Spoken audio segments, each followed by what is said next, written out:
Hello and welcome to the Insights In Focus podcast. I'm Philippa Lamb, and this time we're discussing strategies to expand and upskill our workforce. With low unemployment twinned with high vacancies, the UK labour market is tight. An increase in the number of economically inactive people is one of the causes. ICAEW's Business Confidence Monitor also flags the lack of non-management skills as a growing challenge for the nation's employers. So, what strategies do we need to tackle these big structural problems, and where do businesses and their accountants come in? Suren Thiru, ICAEW Economies Director, is with me to shed light on those questions, along with Dan Lucy, HR Research and Consulting Director at the Institute for Employment Studies, and April Homer, Chief People Officer at accountants Cooper Parry, is joining us remotely. Welcome, everyone. Thanks for being with us. Hi there. Thank you for inviting me. Thank you for having me. So, Suren, should we start by defining the current situation? I mean, unemployment is low, as I say, vacancies are high. We've used up the slack in our labour market, haven't we? What is the precise situation now? Well, there's two distinct trends. The first one, I guess the overall trend is that we, as you quite already say, the labour market in the UK is pretty tight. You speak to any business across most sectors, they'll say they're struggling to get people in. And when we see the unemployment rate a touch over 4% is low by historic standards. And we see job vacancies as well, really high by historic standards. But what we are seeing in some of the more recent data is that the labour market is starting to turn. We're seeing unemployment rise, albeit, again, still at a historically sort of low level. We're seeing vacancies drop below 1 million. It was around 1 million for quite a while. It's dropped below 1 million. And most sectors are seeing a drop in job vacancies, which is a good indicator of labour demand. So we are seeing, again, a tight labour market, but we are seeing labour market starting to turn. And labour market indicators tend to be quite a lagging indicator of the wider economy because it takes a long time to shed staff or adjust wages accordingly. Yeah, I think the latest numbers we had, it was 43,000 down, wasn't it? Job vacancies down that much to about, as you say, just shy of 1 million between July and September. But, I mean, Dan, it's still much higher than pre-pandemic, isn't it? It's a sort of loosening labour market, but there are also kind of long-run trends that will mean we've got a smaller labour force in the future. So we've got ageing population, lower migration, fewer young people entering into the labour market. So we'd like to see a kind of smaller labour force going forwards.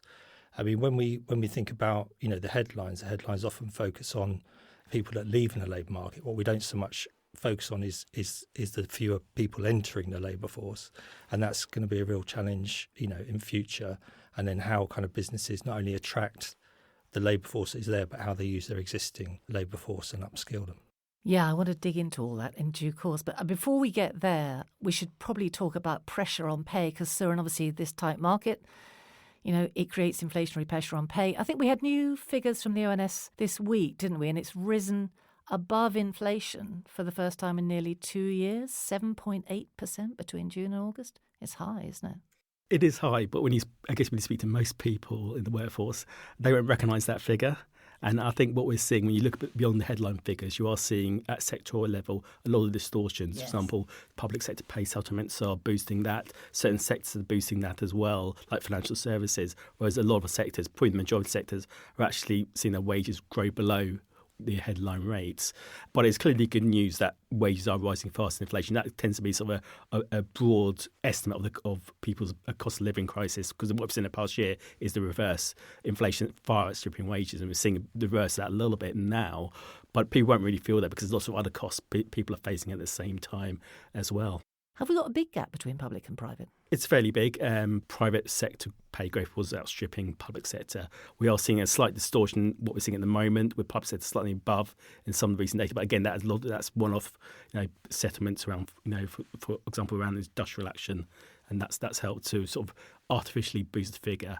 But when you look at most surveys, including the Business Confidence Monitor, most businesses are expecting wage growth to slow over the next year. April, has this been your experience? I mean, inflation obviously is dropping marginally. Are you seeing any sign at all that upward pressure on salary is easing? We're definitely seeing pressure in terms of expectations of candidates. So the labour market is short. There is definitely a candidate advantage in terms of negotiating pay. So from a hiring perspective, we're seeing more higher demands of salary. And also internally, in terms of pay increases, the cost of living is increasing for everybody. They're wanting to earn more money to be able to cover their costs. However, having said that, we have still done pay increases and we'll continue to do them and will continue to do them. But we are finding that there's other differentiators that are helping us to negotiate on that. So we're not having to stretch ourselves too thinly. So, I mean, I could talk more about it, but flexible working approaches and being a business as a force for good are very attractive to candidates and are helping us to win a little bit on that side. Yeah, I want to hear more about that later on, April, if I may, because, I think it's extremely interesting. But Dan, before we get there, can we just look at this economically inactive group? How many do we have now? Well, I suppose it might be helpful just to talk about the shape of the labour market in general numbers. So we have about kind of 32 million people in work. We've got about 1.5 million people who are kind of looking for work but are unemployed. And then we've got about 8 to 9 million people who are kind of, not working and not looking for work. So they would be the people that you're referring to. So people of working age? People of working age, yeah. But I think it's important not to kind of use the term economically inactive because it sounds like these people are not doing anything. Yeah, they're comprised of, students, they're comprised of people with kind of caring responsibilities, people with kind of health conditions. So it's kind of a mixed group. But out of that kind of 8 to 9 million people, about 2 million say they would work if there was the right sort of job with the right sort of flexibility that required the right sort of skills. So you've probably got about 3.5 million people there who are either actively looking for work or would work if the right job came along. So that then leads us into how do we kind of shape and design jobs in ways that suit people. Yeah, that work for people and fit with their lives. And obviously we saw the big post-COVID great resignation, didn't we? And I think that was largely over 50s, wasn't it? And some of them have indeed come back because of the cost of living crisis. Are you expecting to see more people come back in because of that cost of living crisis? I think what was instructive about that was that the people that left, like you say, a large number of them left to kind of retire early. And when they were surveyed by the ONS, many of them said they would come back into work for the right sort of job again. So again, it's about having the right flexibility that fits around health needs, caring responsibilities, a job that fits skills and interests. So I think that was instructive, and I think a lot of people did come back because of the cost of living crisis. But I think the main point was about the kind of way in which jobs are designed or shaped and how you can attract people back into the workforce. And as you say, health requirements are an issue here. We saw sickness absence reach, I think it was 2.6% last year, wasn't it? That is the highest since 2004. Is that right? Yeah, we've had kind of successive kind of record numbers of people who are reporting they are, not looking for work and are out of the workforce because of ill health. So we've had successive record numbers of that. So there is something about how we support people with kind of health needs to enter into work, to stay in work. And I think that's good for them and good for businesses and good for society. I mean, April, can you share your experience on this with us? What's your experience been of absenteeism in the last year or two? It hasn't rapidly increased. I mean, what we're seeing is people being a lot more cautious about coming into the office when they do have illness off the back of COVID. So although there aren't any legal requirements to report COVID cases, people are still being very cautious about spreading things and still very concerned about spreading things to vulnerable individuals. So we're probably seeing a slight increase in short-term absence where people do have coughs and colds just because ordinarily in the past they perhaps would have just kind of powered through and now they're just taking a bit more care of themselves.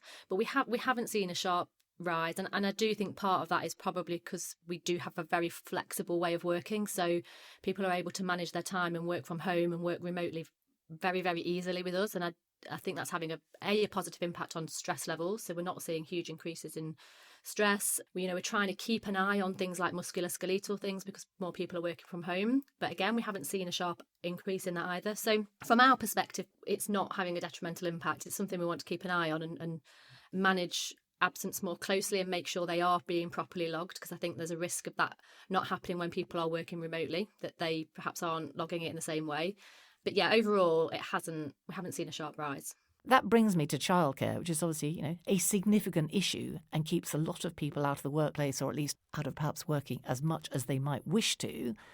From, I think it's September 2025, the current 30 hours of free childcare during term time for 3 to 4-year-olds, that'll be extended to all working parents of under 5s.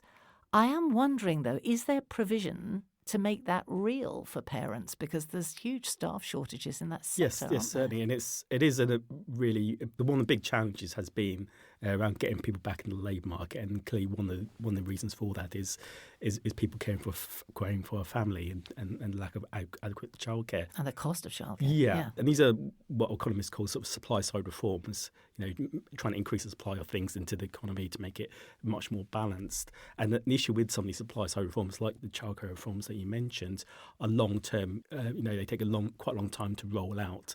And one of the challenges in the childcare sector is availability of people, of carers, to take babysitters, whatever it is, to take care of children. That's going to take a long time to fulfil. We're going to see geographic disparities there, aren't we? That may well be the case, and we'll also, and one of the challenges, and it's more political challenge as well. There'll be quite a long time before you see the benefit of that in the labour market as well. Yeah, I mean, Dan, as you say, you want employers to offer a wider range of flexible working options.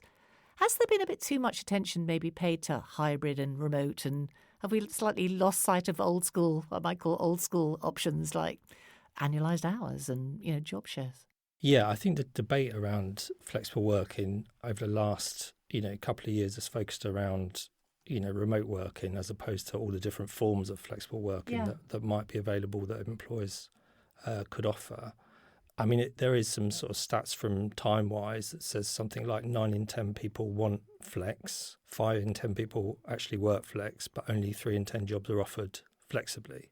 And then if you look also then at kind of part-time work, for example, there's a kind of unequalness in the availability of part-time work by salary level. So it tends to be jobs that are kind of lower than 20 grand that are offered on a part-time basis. But as you go raise up as salary increases, less jobs are available part-time. But the right to ask has been extended, hasn't it? Yes, I think there is. These are all positive things, but I think there's quite a long way to go in terms of employers offering different flexible arrangements that can meet different needs. There is a point also that's related to the childcare, which is the government reforms. I think they extend access to childcare, but they don't necessarily address probably flexibility both in the market and also what employers offer. So there's that, need for, I think we might say flexibility a lot in this this podcast, because it does seem to be a bit of a kind of golden thread, really. If you look at the people outside of the workforce and who we want to attract back in, whether it be a health condition or caring responsibility, flexibility in work in all its different forms at all different kind of levels within an organisation, different roles, is really like a critical solution. Yeah, we talked about flexibility for years before the pandemic, but now it's all about it, isn't it? Yeah. April, this is your moment to tell us what you offer, because I know you're a huge fan of being as flexible as you can in your own organisation. What's on offer? What do your employees want from you? Yeah, it's something, close to my own heart, but and very passionate about. I think we, as well as every business, has to get with the times on this, essentially. I mean, what the younger generations want is something very different from certainly what was expected of me when I entered the workforce. I just did what I was told, and that's just not the way it is now. There's a growing list of demands that as an employer we have to compromise on and meet our employees halfway. In a way that doesn't. Do different generations? I'm sorry to interrupt you, April. Do different generations want different things from you? It's interesting because you would automatically assume yes, but what we're finding is the reality is no. They want the same things because for different reasons. So the younger generations are wanting more flexibility because they're just used to a world where they're in control of their own time. They are used to working remotely, to not just working remotely, but interacting remotely. Whether that's through, I spoke to someone the other day who said their best friend was somebody that they have on the end of a video game, which for me and my generation feels sad, but that's just the way the world is moving. It was quite eye-opening, really, to hear that. And that's not how that generation would see it. They don't think that's sad at all, April. No, not at all, exactly. And that's what we've got to get our heads, we've got to get our heads around, is that there isn't a right or wrong way, it's just a different way. But then the older generations actually also want that flexibility because rather than, they're not ready to retire, but they want more freedom to be able to do different things with their lives.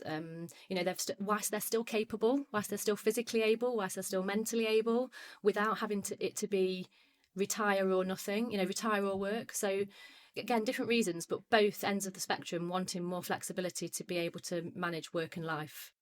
What about Dan's point that flexibility tends to be available in lower paid jobs? I think that's right, generally speaking. Do you offer flex right through your organisation, or is it trickier as people become more senior and better paid? Well, I can speak personally. I mean, I'm Chief People Officer, I'm on the board, I'm a partner, I work 3 days a week. Are you the only one though, April? Are there others? There are others, yeah. We've got a number of partners, both male and female actually, that work part-time. So again, the open right to kind of ask the question and to request has always been there for us, irrespective of the conditions or the reasons. We've always what's the word I'm looking for? We've always considered a request for working in a different way or working flexibly. It's only in the last year or so that we've made that more formal through our policies like work from anywhere, for any time, forever, which came off the back of COVID. So COVID accelerated some of the things that we were already doing and made us realise that why does that need to change post-COVID? It's, the business is still productive. People are engaged with the business by being able to work more flexibly. And that's from a location perspective, from a time perspective, from an total hours in the week perspective. So there's a number of different facets to it in terms of how we approach flexibility. And crucially, culturally, you're modelling this behaviour, aren't you? Because as you say, your senior people, including yourself, are doing this. So I'm guessing people are readier to ask for flex than perhaps they might be in organisations where that's not the case. Yes, definitely. And to be fair for us, we get fewer formal requests for flexible working because it is just part of our way of being. So there isn't really a need to put in a formal request because if you were in our offices today, you'd see people walking in and out at different times. Some days the office is busy, some days it isn't. There's no monitoring of that at all. The key thing for us is we focus on the output, not the hours worked. So providing that somebody is delivering, and obviously the only way that you can measure that is if you've given them real clarity of what's expected of them in the first place. So that there was a bit around skills of managers, which is a big thing for us in terms of making sure our people managers are skilled to be able to manage people in this new way of working and to trust. There's real clarity. Yeah, and to trust people. That's really important. I've spoken to a number of different accountancy firms who are interested in what we're doing, and you often get a kind of response, oh yeah, we work flexibly too. We expect our people to be in the office 3 days a week. And it's like, that's not really that flexible. So you have no expectation of your people being in for any sort of set hours at all, any of them? No, and I'll caveat that with, obviously, there is an expectation that people are able to deliver for our clients and that they are not leaving a colleague left high and dry by not being around. So, we trust people to make the decision based on our values, which are, play all in it together. So if they keep those centre of mind, they'll make the right decisions about where they need to be and when they need to be there. So personal responsibility sounds like it plays quite a key role here. Absolutely. We haven't talked, actually, everyone, about the new points-based immigration system. Dan, would it be fair to say not everyone really understands how this works, this new system? I think that may be true in the sense that I think probably there's kind of sectors or organisations that perhaps are used to bringing in people from other countries through the immigration system, probably more equipped and knowledgeable than those that don't necessarily have that background and experience.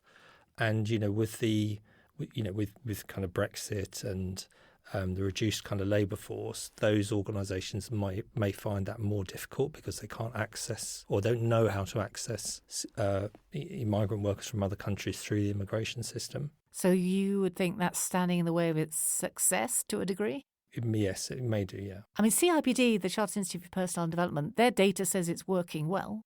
Yes, I don't think it's necessarily like a black and white, it's working well, it's not working well. I think it just may be a case that organisations that perhaps could be making use of that system aren't because they're not kind of familiar with it or have got no kind of previous kind of experience. That's not generally how they've acquired their workforce in the past. Yeah. I mean, Suren, because looking at the numbers, only 15% of employers have sponsored a migrant worker since the introduction of the new system. It's significant, but it's not huge, is it? Yeah, it is a real barrier. And you speak to some businesses and they'll say you need to plan almost a year in advance when you were to hire someone. And that's obviously not really sufficient, really. And one of the challenges you also hear as well is around the shortage occupation list, those sort of lists where certain parts of the economy where there's this real sort of skill shortage or staff shortage, they're added to this list where it makes it slightly easier to get people in. So seasonal workers or biotech or whatever it might be. Yeah, whatever it is. But the list is quite limited and it's not necessarily fast moving enough to deal with shortages as well. And that's clearly an issue because, as we discussed earlier, the labour workforce in the UK has shrunk. Now, some of that is structural, given some of the long-term illness issues that was discussed earlier. But of course, the big challenge is how do you fill that gap, at least in the short term. Now, what businesses have been doing historically, when they can't hire locally, they've been looking to get people in from overseas, and that's become more difficult for most sectors anyway. So that's clearly a challenge going forward for the UK economy, because there's always the sort of the economic argument, which is really strong to widen, for example, the shortage occupation list, but then there's a political argument, which is very different to that. Yeah, well, that brings us very neatly to upskilling the workforce, doesn't it? Which is obviously part of the solution. A decade ago, just 10% of businesses cited the availability of non-management skills as an issue. In 2018-19, that rose to just under a quarter. Since Q3 of 2021, it's ballooned to 37%. I mean, that's a big leap, Suren. Let's just define what we're talking about. How are we defining non-management skill job roles? What are we talking about? I mean, it's quite a broad definition that we use in the Business Confidence Monitor, and it basically includes sort of lower skilled workers, so entry level workers. Example, new graduates would be in that sort of area. And it's particularly acute in certain areas, I think, isn't it? Digital, green, and manufacturing, of course. Yeah, well, I would say it's a problem right across the economy, across most sectors, but there's certain sectors that are particularly acute, some ones you mentioned. I think tech's an interesting example there as well. But you look at the economy as a whole, we're very much a people economy, very strong service-based economy. So access to enough labour and the right type of labour is really important for overall economic growth. Dan, Suren mentioned young workers. How are we doing on growing workers with skills and improving pathways for young people? Well, there's fewer young people entering the labour market, as we discussed, because of the ageing population and demographics. In terms of, we've obviously got like kind of the apprenticeships approach, but I mean, we probably never have enough apprenticeships for the people that want them. And it's quite a kind of extensive investment of, time and effort by employers. And there's been some issues around that, haven't there, around quality and outcomes? There have been some issues. I think the quality is sort of generally pretty good now, but I mean, I think the system can sometimes be complex for people to access apprenticeships, for employers to work their way through the apprenticeship system, perhaps not for like bigger employers, but for kind of smaller employers. I mean, I think we also have kind of the boot camp, so kind of shorter term training, which is quite flexible and modular, focused on things like digital skills and things like this. Does it work? I think they're pretty good, the boot camps. I mean, I think we sometimes we talk about having like a bit of a Goldilocks problem with skills, in that, we've got the very intensive apprenticeships and then we've got the, very shorter kind of boot camp stuff, but nothing really in the middle. So could we have kind of something in the middle that's kind of modular, flexible, that fills that gap? I mean, I think the skills issue is kind of wider, isn't it, in the sense that, if you think about the labour market's flows, you've got people entering into the labour market, you've got people leaving it, but you've got this big bunch of people who are already in it, and how we kind of retain those people and equip them with the skills they need. Yes. I mean, we've got if we look forward to the future, there's anticipated to be a shortfall of about 2.5 million highly qualified people by 2030 and a surplus of about 3 million low qualified people by 2030. So if you've got a big kind of skills mismatch both now and then like into the future. So how you address that is a really big issue for governments, employers. Yeah, I mean, April, you're a high-skill organisation. This is obviously an issue for organisations like yours. Is it your sense that a lot of organisations don't really understand the skills they've already got under their roof and they're just not doing enough to grow them on? It's different, isn't it, I think, in professional services, because there's usually such a linear approach to progression and qualifications. And so, I mean, we've just taken our highest intake of early careers ever. So we've hired 78, nearly 80 early careers for this year's September intake, which against a whole workforce of like 550 is a pretty big percentage increase and commitment to kind of growing our own. But we've had to do that, and we've put a big focus on hiring at grassroots, because we found that a few years back we were having quite a shortage more at the kind of middle management level, and we needed to grow our own to future-proof ourselves. What we have seen, though, interestingly this year, is we've had a considerably higher number of males apply for early careers roles rather than females. We're not sure why. We're going to do some digging and to understand that, and we've not changed our recruitment approach or the language that we've used, but maybe we need to change it to attract more females. Do you have any sense that other firms in your sector experience the same thing? Is this sectoral wide, or is it just you, do you think, April? I don't know. We're going to do some investigating, and it'd be good to hear from other accountancy firms to see whether they've seen a difference this year. It's normally pretty even, and it's noticeable this year. So I don't know what's going on there. I mean, accountancy isn't, I guess, seemed as a sexy industry to get into either. We are competing against some of those industries that appeal to the younger people. We're getting a lot of grad applications, school leavers less so. And what I'm hearing when I'm talking to school leavers that I know within my own sphere, I've got a large family and a number of nieces and nephews, is that schools are pushing really for A-levels and university. So even those students that perhaps aren't that keen on going down that academic route, they're really pushing for it feels like, rather than explaining to them what the options around apprenticeship route and work-based learning routes. So I think there's more that can be done there to help educate and inform people that there are alternative options to the academic route. And obviously, ultimately, with us, there's still an academic route there, but it's a different approach. And I think we're missing out there on opportunities for young people to really thrive. I mean, and as Dan said, the appetite for new and different skills is more rapid than it's ever been. Mid-career people, they need to be re-skilled. They need to, be moved into skill-adjacent roles, don't they? I mean, is that a focus for you? Are you looking at those people too? We're looking at everyone, really. And one of the things that we've got a big focus on is building a strengths-based business. So we're really into Gallup's strengths and helping people to find the role that is playing to their innate abilities and innate. And that's from grad level right to partner level. April, why don't you explain to us exactly what you mean by a strengths-based approach? We're big into Gallup, so leaders in human research around human behaviour, and they've done a ton of research around what makes people happy, engaged at work. And there's a Gallup Strength Finder tool that we use to help aid conversations with people around what are their innate talents, their innate skill sets. So we're matching people then, not just candidates, but existing people with roles where they are at least 80% of their time spending time on activities that they enjoy, that they're in flow with, that they therefore then leave at the end of the day feeling less drained because they're not working on all the things that absolutely sap their energy. So from a skill set perspective, you're really playing into the unique sets of skills that each individual person can bring to the workforce. And presumably you're tracking that, April. Are you seeing real wins there or measurable wins there on engagement and retention? There's a couple of ways we measure that. I mean, we measure our engagement internally every week. So we have a weekly happiness survey that every single person in the business answers, and engagement scores are very positive. We've got a really engaged workforce, and participation rates within that weekly survey are around about 60% average. So we're getting a good return on that. So it's indicative of the majority of the workforce. But the other area is we do the Gallup Q12 survey as well every 6 months, which helps us to establish whether or not our people managers are the right people to be managing people.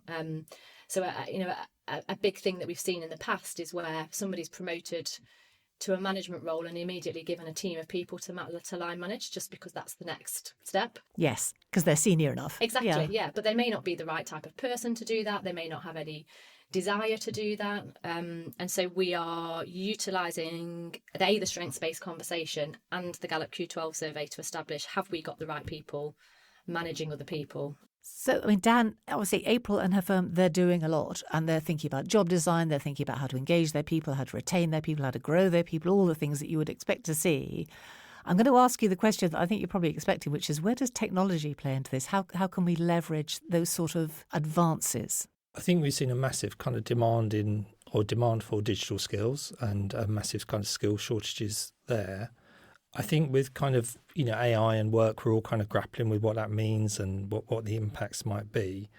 But I think if we look at, successive waves of kind of technological advancements, they tend to kind of go higher up the skills ladder. So if you think about, agriculture impacted kind of manual work, and then kind of mechanisation impacted semi-skilled manual work, computers, semi-skilled white-collar work. So successive waves go up the kind of skills ladder. So the risk is that will impact people in kind of lower skilled roles, but also actually, middle skilled roles as well. So there is this kind of real need to kind of upskill people to, take advantage of new technology, because I think that's probably one of the biggest risks, is that we don't adopt rather than we do. And, we don't get left behind as a kind of businesses and economy. Is this where you'd like to see? You talked about kind of a gap in training. We have bite-sized and we have longer term, but what we don't have is these more extensive modules around stuff like this. Would this be a good example of that? Yeah, I mean, it would be. And I think we've got, the whole thing about training and investment in skills in the workforce is that, we're terribly bad at it. The investment in training spend per employee has kind of fallen by 28% since 2005 and is half the EU average. So we don't invest in skills enough. And I think now not to say every business doesn't, but I think we need to do more of that, both as kind of businesses and the country, really. So, and that brings me very neatly to the role of accountants and finance professionals, because presumably, that is a point they can be making to their clients. Absolutely. I think the big point they should be making is a role of skills of labour in the business. That is not just a cost, it's an investment. I look at it more that way. I think that's really important, because often when times are tough, the economy may be doing less well, the business doing less well, it's often a thing to maybe cut what's easiest, and that may be things like training. But actually the opposite should happen. So a longer term view. Yeah, longer term view, investing in things like, as you said, investing in and supporting them with technology, big changes that are happening in the economy, making sure that they have the skills to adapt to the changing economy. That's really important as well. I think what's also really important, and April touched upon as well, is around managers, and make sure they have sufficient training as well, because you often get that accidental manager that April referred to. And that's one of the big issues when you look at things, the big issues facing the economy like weak productivity. One of the things that's often highlighted is poor quality managers from two aspects. Firstly, they may be the best person who making widgets in a widget factory, and you're taking them and moving to a managerial position, which means you may lose out in terms of production. But then you're also not having a great manager who may not have the training and skills needed to get the best out of their workforce. There's so much to talk about here. I think we're going to have to wrap it up, but I'm just going to throw the last point to Dan and say, because I know short-termism is one of your bugbears, and you think, if you've got a 1-year financial planning cycle, you're thinking about your workforce in the same way, you need to be thinking again. Yeah, I think there's a need to think kind of medium and long term, and to kind of plan for the future, and to kind of invest in skills. Business need to kind of adapt short term to, the demand for digital, but then also need to adapt longer term. And that point about skills, it's not just technological skills. All of the kind of future forecast of skills suggests that actually, whilst people will need technological skills, but they also need to kind of invest in kind of human skills. So, creativity, teamwork, problem solving. So, the kind of future is human, and, businesses need to kind of invest in that potential in the future. Food for thought. Thanks very much indeed, everyone. Thank you. Thank you. If you would like to dig deeper into the issues we've been talking about, visit the Resilience and Renewal Hub on the ICAEW website. As always, the Business Confidence Monitor will be tracking sentiment across the nation each quarter, and we'll link to both those resources in the show notes so that you can keep track too. Looking ahead, the next Insights podcast will be with you in early November. That's news from across accountancy and ICAEW. The Insights in Focus will return later in the month. Join us for those. Thanks for being with us for this time. And if you're finding these podcasts useful, why not subscribe to the series on your app? That way, you'll never miss an episode.